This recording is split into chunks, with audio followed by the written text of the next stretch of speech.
so much for joining us for another session of Coffee, Candidates, and Conversation. We are bringing this series to you as voters because we understand how important it is for voters to have as much information as possible about candidates. Why is that important? Well, we want you to make good decisions at the polls. Well, great decisions at the polls. So today we have with us a special guest, and I'm assuming that many of you have already gotten to know her. Her name is Miss Ruby Powell-Dennis, and she is running for state representative for District 97. So good morning. Good morning. Thank you so much for having me, Mike. It's a pleasure to be with you. Yeah, we're glad to have you. You know, of course, it's Coffee, Candidates, and Conversation. So do you have your mug ready to go? You fired up and ready to go with it? Okay. Okay. I do. Nice. Well, I understand how busy this time is for candidates, and so I'm going to jump right in and get by the getting this good. I know you got to get to the polls. So let's start with this question. Can you tell us something about Miss Ruby Powell-Dennis that we cannot find by searching you on Google, that we wouldn't know from checking your campaign website, and that we couldn't learn from working with you in your professional capacity?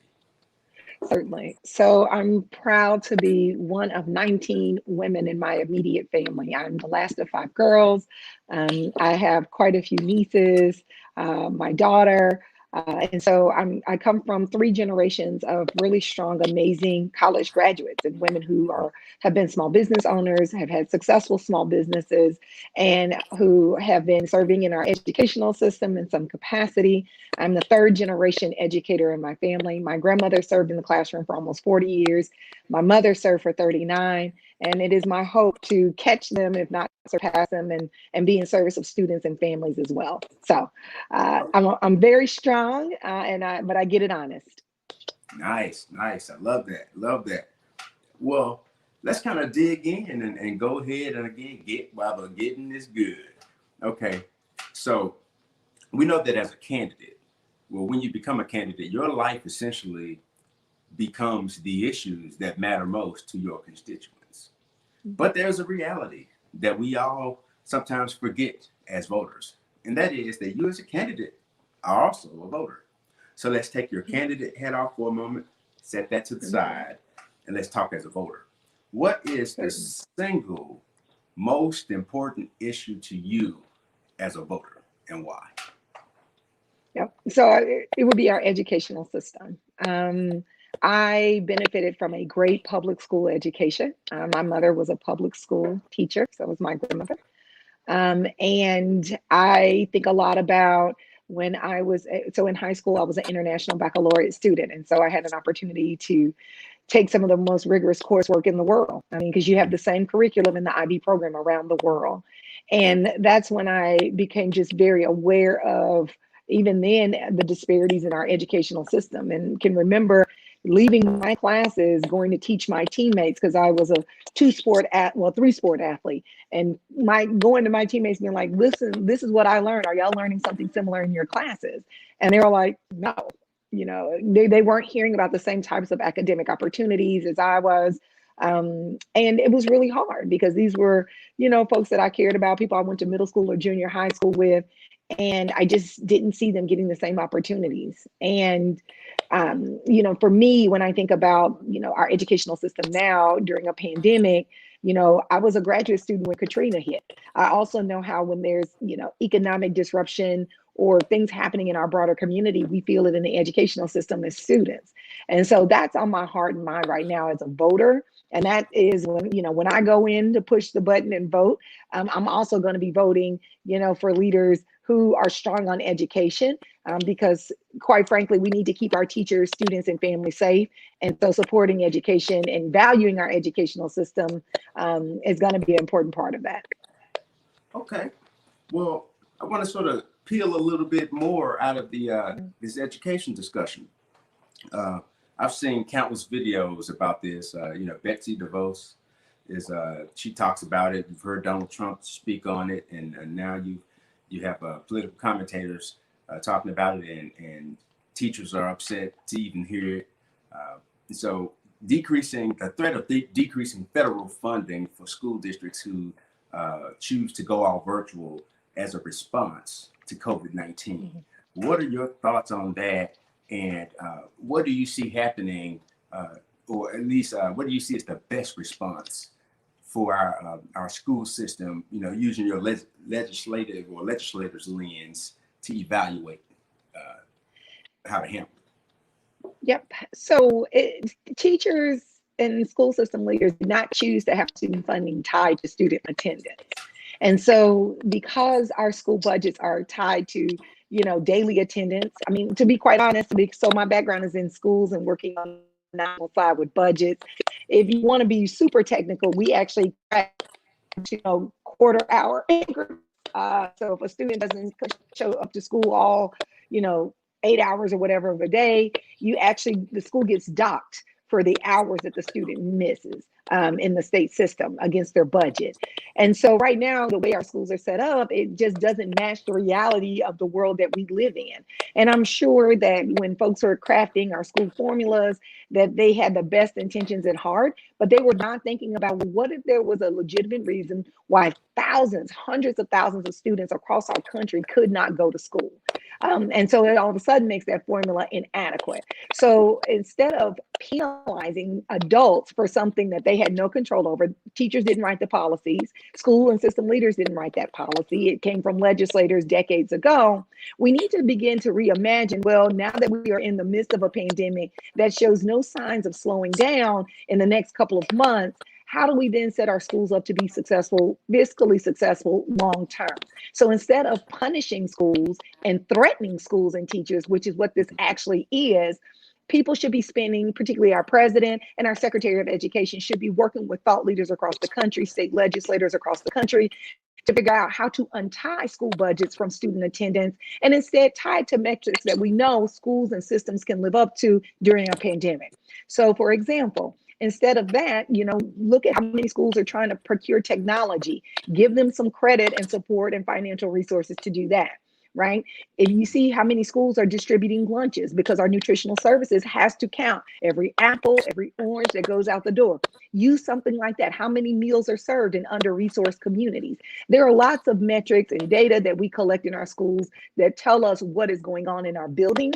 Instead, we should pivot to utilize one of those metrics instead of threatening school teachers, threatening school leaders, threatening system leaders, that if they don't, you know, deprioritize their own life and the health of their own families in service of others, you're making heroes and villains out of folks at a time where that's just not the appropriate approach and it's not thoughtful leadership. Wonderful response. And you know, I wouldn't even ask you what you think about our Secretary of Education, even trying to inadequately speak on the topic. But let's sort of push on through then, because you tapped on something that I think that Shelby County Schools is making great strides toward. But we know that it's not just you know, Shelby County schools that's facing this. We have schools in general across Tennessee, schools districts in general that are facing this. So let's talk about digital equity, because you know the reality is we do not have a stronghold on you know, knocking down COVID-19. If anything, it has a stronghold on us. And so, I mean, what can we do? Do we have a plan in Tennessee that you know of to address digital equity? And if we don't, what would you propose? Yep. At Shelby County, our county commissioners have been working hard the last several years. The 2021 fiscal budget that was just passed had some additional money in it so that we can continue our work to move toward providing free Wi-Fi and hotspots across our city and county. I mean, places like Denver, Philadelphia, they have it. If you're in the city, it may not be the fastest internet, but it is free and available. And so I think that, you know, we have lots of exemplars around the country where we've seen this happen. Our county commission and city council have been working on this. There's some infrastructure built, but again, it takes time. You know, there's no way in which you can just throw up infrastructure super fast, especially if you've seen, you know, other major capital improvements. It takes time. There's a process. You have to bid it out. There's some fiduciary responsibilities that come with that. And so we're on the path, but unfortunately, the timing is just not ideal. But again, it doesn't mean that we dial it back. It means that we continuously, work towards supporting our municipal leadership because they are doing everything that they can. At the state level, we have an obligation to begin to have a broader conversation around, well, what does Wi-Fi access across our state look like? If you are in a rural community, you may have to be on dial-up or some other very slow form of Wi-Fi. And quite frankly, it's not going to meet your needs if you're a parent who is trying to provide instructional support to your children at home. And so I say all that to say, as we look, one of the big slogans on my campaign is 21st century leadership for 21st century challenges. We knew that this challenge was coming. We have seen the proliferation of Silicon Valley, the influence of social media. We've seen how technology has changed our lives in ways that we never could have imagined. So this is not new. But again, if we want to make sure that every single person in our state is taken care of, then we have to start treating access like a the same in which the Tennessee Valley Authority, under the New Deal many decades ago, it stimulated economic development in rural communities. It brought permanent jobs to those communities and changed the lives of thousands of people up and down the Tennessee Valley because it stretches across several states. We need to be thinking that way about, infrastructure building in our state. It's, again, not just a Shelby County or a District 97 issue. Rather, we have reached a place in our country and in our state where we actually need to roll out bigger infrastructure projects. And so digital equity should be a part of that. Because, again, if we're going to be putting up cell phone towers, 5G and all of that, we need to be also thoughtful about our brothers and sisters in rural communities who have a need as well. Okay. Well, look. Now we're about to go into our lightning round. I know lightning is really fast. We'll give you about a minute and a half on these questions. So we're going to go into the slow lightning round. And what I'll do is I'll pick an issue and just display it on the screen. And what I want you to do is dig in on it and tell us your thoughts. If there's an opportunity you see, talk about it. And we want to sort of keep the answers at about a minute and a half. And if you see one that's a high value target for you in terms of, where you really need to share some stuff, you let me know. And then we'll pause and dig in on that, based on how much time we have left. Fair enough? Sounds good. Okay. Let me see. What do we get? All righty. Question that a lot of people would love to hear an answer to. What is a livable wage? Yep. So I'm going to go with $15 an hour. At the end of the day, our current minimum wage is less than $8 an hour. Inflation in our country is rising. We've been through a recession in 2008. We are in the midst of a recession, depending on who you ask now. And so we have to put people on a path towards $15. Stop. Nice. And yeah, it's been a decade. And that is a long time to not have an increase. Let me pick. A lot has changed. While you're pulling up the next question, a lot has changed. I mean, when you think about the cost of gas, the cost of food, the cost of milk and eggs, I mean, at the end of the day, you have to pay people so that people can live. When people don't have a livable wage, it impacts their ability to get to work on time. It impacts their ability to provide childcare for their family. It has lots of implications. So, at the end of the day, somebody is making money. We just want to make sure that the people who are serving us, who are on the front lines, who are working hard, that working families and hardworking Americans get the wages that they've earned. All righty. Well, then let's keep digging in. Expansion of Medicare. We said no to $1.4 billion to help Tennesseans in our legislature at our House. Thoughts on that? And keeping in mind, I want to throw this out to make it a little more saucy. Tennessee ranks as the 7th worst state in the nation for hypertension, and I believe so. It's hypertension. It is heart disease. We're the 5th worst for heart disease. I'm sorry, 7th worst for hypertension and heart disease. 5th worst for diabetes. We're the 3rd worst for stroke, and it costs the state of Tennessee $5 billion per year. Keeping that in mind, what are your thoughts? Yep. So we need to accept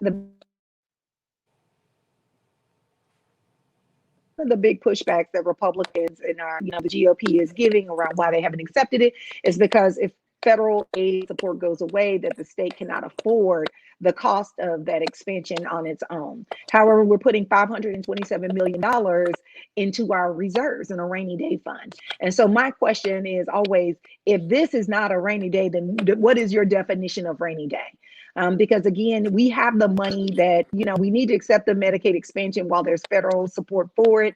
But also we can't just continue to put money in a rainy day fund and allow people to die on our watch as leaders. So the short answer to that is we need to accept the expansion, but also recognize that, we need to put money in reserves when we genuinely have a surplus, not when we are actually diminishing social services to tax-paying citizens in our state. Right on, right on. Well, let's push on through. What about then this issue that is directly connected to the one that we chose before? And really even to this, and we talked about what is a livable wage. Then we talked about healthcare. This people who live in this class generally struggle with both poverty. Right. So systemic poverty in our country is decades long of bad policy that blames people for being victims of poverty as though it is a choice. And so I think first and foremost, we have to write legislation that is understanding that if you simply under-resource a community or a particular zip code, I'll use one because District 97 is actually a more affluent district. So the median household income in our district is higher than it is for the city of Memphis. It's about $35,000 for the city of Memphis.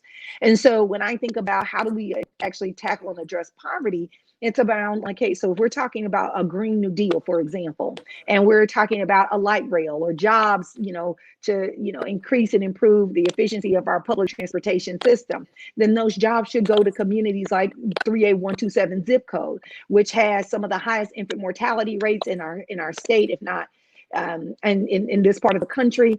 It also has, some of the highest foreclosure rates because it was hit very hard by the recession in 2008. And also it is a community that is, 50,000 people. So that is the equivalent of a small, if you think a college town.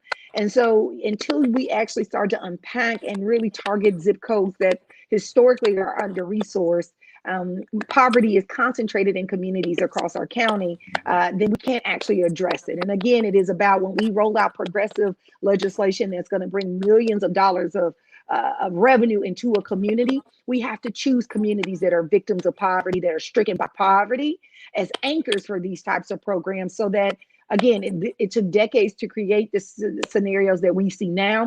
It'll take us decades to undo that work. But again, you have to make substantial infrastructure commitments and put substantial projects that are going to be there permanently in those communities. Okay. Well, let me toss this up because we're talking about change, but what about this fact?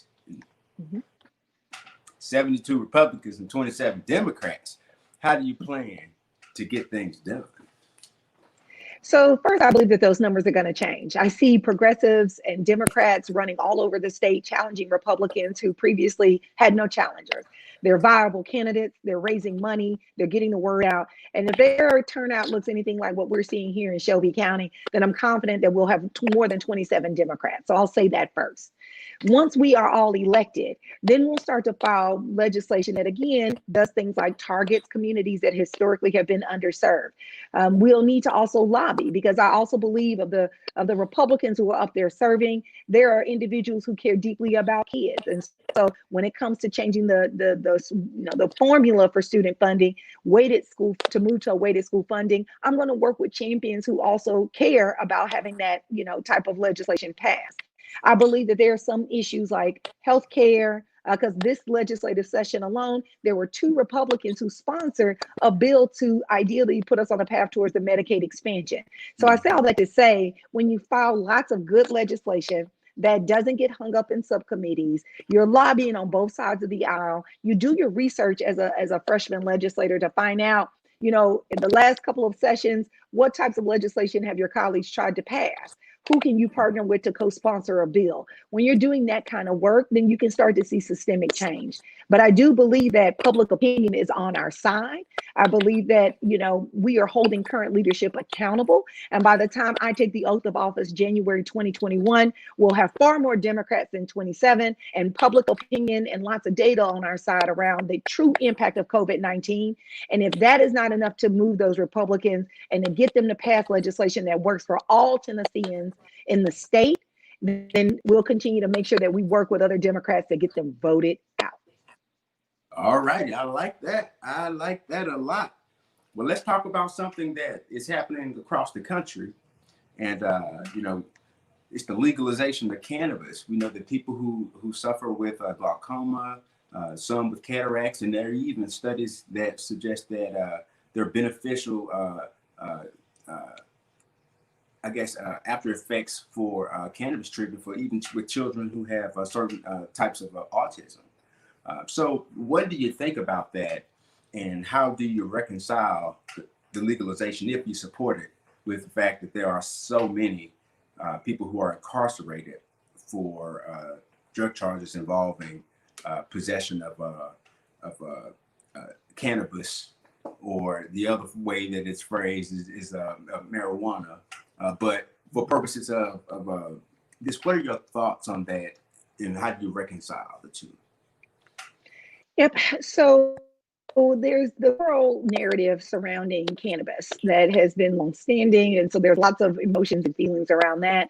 My take on it is more around the business side of the legalization of cannabis. So when I looked at states like Florida and Colorado, Illinois, we can learn a lot from what went well and what didn't. So I'll go in a little bit of order to make sure I stay under time. So in Colorado, when they legalized cannabis, first for medicinal purposes and then recreational purposes, there were a lot of learnings. First, because they didn't fix their school funding formula.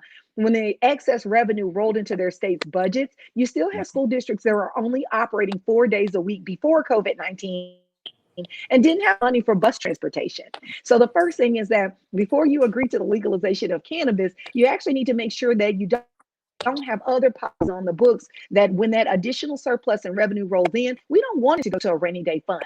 I want to see that go directly to our educational system because it does not have the money that it needs. And so for me to feel confident about a piece of legislation, I want to know where is the money going once we do legalize it, whether it's for medicinal or recreational purposes.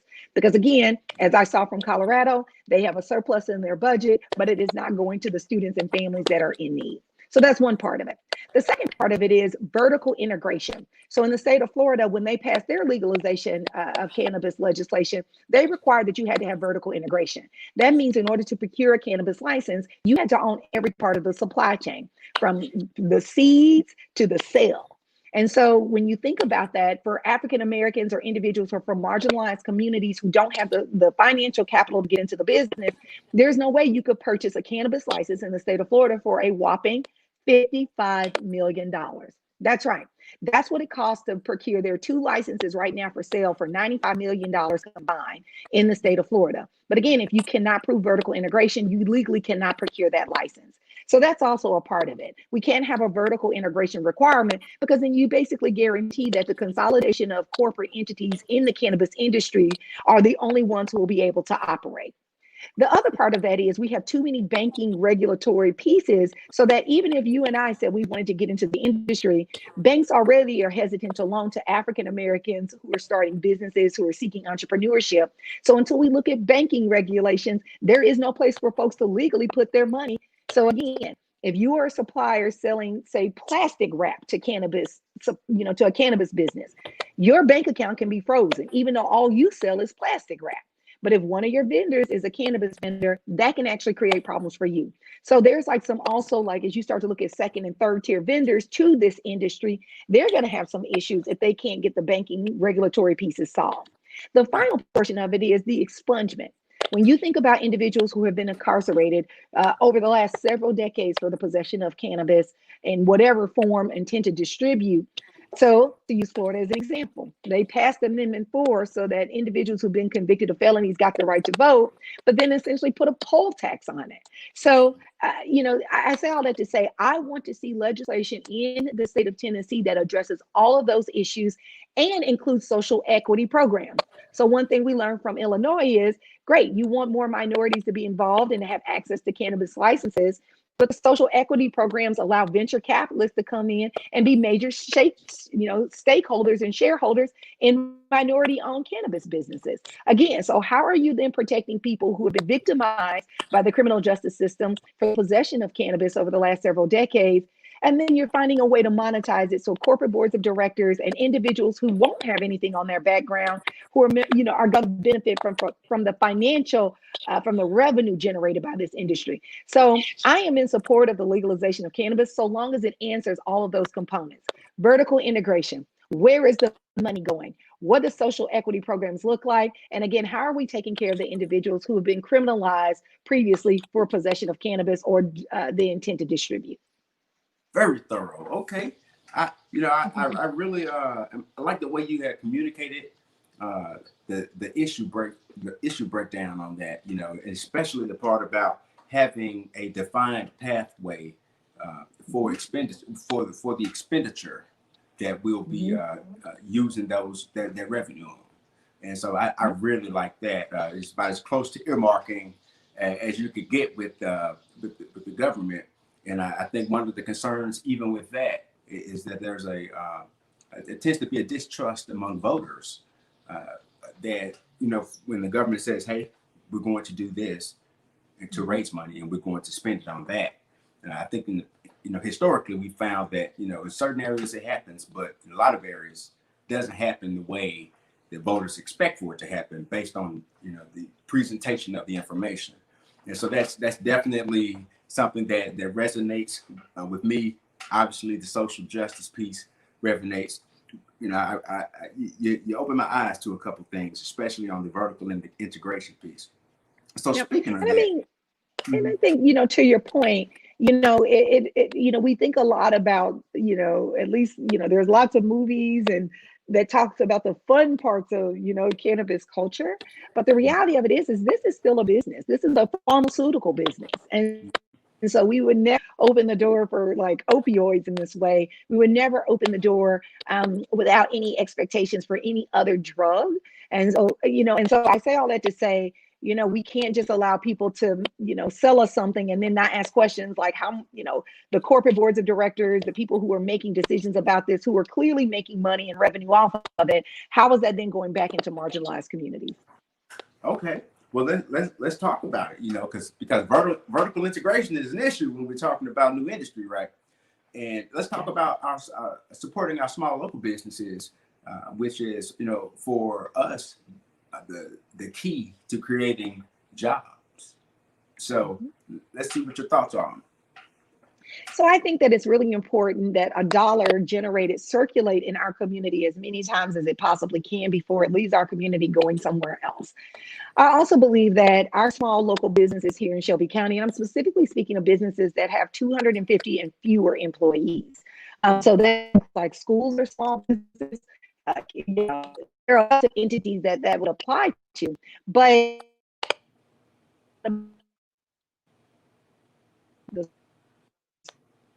Memphis, because we are a tourist destination that they need and the loans and grants and support that they need to continue to thrive. Because again, we had economic downturn, in 2008. There are still businesses that, that did not reopen after that. And so to, figure out how to navigate this pandemic, we have to make sure that small business owners, particularly businesses owned by women, businesses owned by people of color, BIPOC, Black, Indigenous people of color, that those businesses are taken care of. Because when you look at, the broader picture, women and individuals who are people of color tend not to have the same support and financial resources. And so we want to make sure that as we talk about like the Green New Deal, infrastructure building, the legalization of cannabis, all of these, which are potentially revenue generating sources that are going to be regulated by government, how can small business owners be competitive in their state contract process, in the RFP process? Again, until we start to make sure that these steady revenue streams are flowing into small local businesses, we can't keep having corporate bailouts. Like, we can't keep bailing out big organizations, big entities that, they might maintain a corporate space here in our city or county. When tax incentives end, they're gone, moving on to the next city. We have to take care of the people who love to live, work, and play here and keep our dollars circulating. Amen to that. Well, it's time for our last question and our really big question. And I asked this question of everyone who comes on Coffee Candidates in Conversation. And that is the SWOT analysis. I'd like for you to look at District 97, your legislators hat on, and tell us whether you see as the greatest strength, the greatest weakness, the biggest opportunity, and the biggest threat to District 97 moving from where it is today to where it can be tomorrow. So our greatest, the people. I've had an opportunity to connect with thousands of people virtually, for sure. And like, I've been at the polls, this will be day 8. Socially distance and also connect with voters to understand their issues. And I still firmly believe that our greatest strength is the people, our ideas, our passion, our zest. When I drive around the district, I see how proud people are to take care of their lawns, to support their neighbors, to support our schools and our students. And so definitely it's our people. I would say a weakness is that, if we don't stay in community with one another and we see our neighbors, our colleagues as a threat, then that is actually an area where, we could potentially stumble as a district. District 97 is a more affluent district when we are compared to, say, some of the districts that are adjacent to us. And so, we have to do a good job of continuing to care one another. Senator Coley, who is the incumbent, who is not seeking, he was passed legislation around, keeping women and children safe. And so if we don't continue that could become a weakness for us. We have to continue to take care of one another. I think a huge opportunity is, of course, the option to elect new, fresh leadership. I'm running in part because I see myself in neighbors. I see families trying to figure out, how to entertain their children so that you're not indoors during this pandemic. And so I think that we have just an incredible opportunity to new that is going to continue to lead our district in a way that's innovative and transformative, because we are a vanguard district. District 97 has launched a number of transformative public servants who, like Trey Hargett, our current Secretary of State, he served. He was a state rep in 97 when he started his career. And so our district continues to be filled with lots of talented, outstanding leaders. And so I believe that we have an opportunity to select strong leadership that is reflective of our district. And finally, I would say the greatest threat right now to our district is that, we can't afford to just be pleased with all the good things that are happening. Rather, we have to continue to move forward. Progress is not locked in. That means that and I'm seeing this in our municipal leadership. When I read through their budgets and all of the documents, the minutes, particularly for like Bartlett and some of the other suburbs that are in my district, I see 4, 5, 10-year plans, record numbers of census completion rates. And so I believe that if we dial that back in any way, that will pose a very real threat to our district, because again, cessation rate, federal funding for the next 10 years. And so I think that if we dial anything back, that'll be a threat to our district. But we also have an opportunity to model what does it look like to go from good to great and great to transformative, and to continue to be a support to, of course, the adjacent districts whose affluence and communities are, facing some real challenges.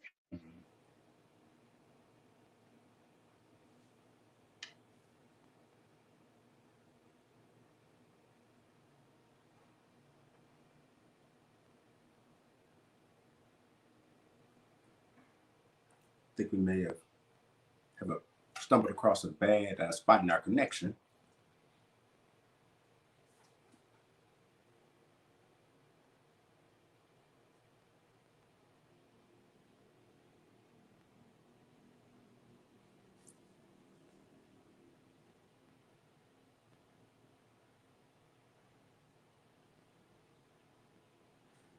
Can you hear me?